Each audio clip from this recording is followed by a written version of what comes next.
Assalamualaikum semua. Sekarang bersama dengan salah seorang customer pengguna Apricot yang dia telah berjaya menurunkan berat badan, mendapat berat badan yang ideal lah, orang kata berat badan idaman.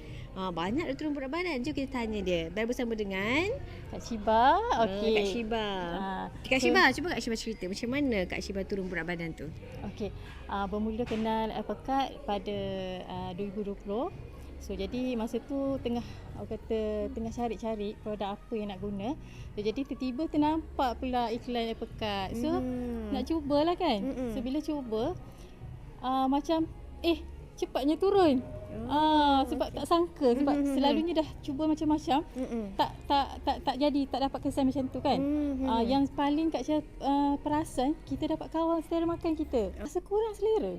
Dia ada gastrik tau. So jadi bila minum Apricot ni, walaupun akak kurangkan makan, tapi perut tu tak meragam. Dalam 2 bulan macam tu, akak turun 16 kg dengan Apricot. Wow, banyaknya. Try macam-macam detox.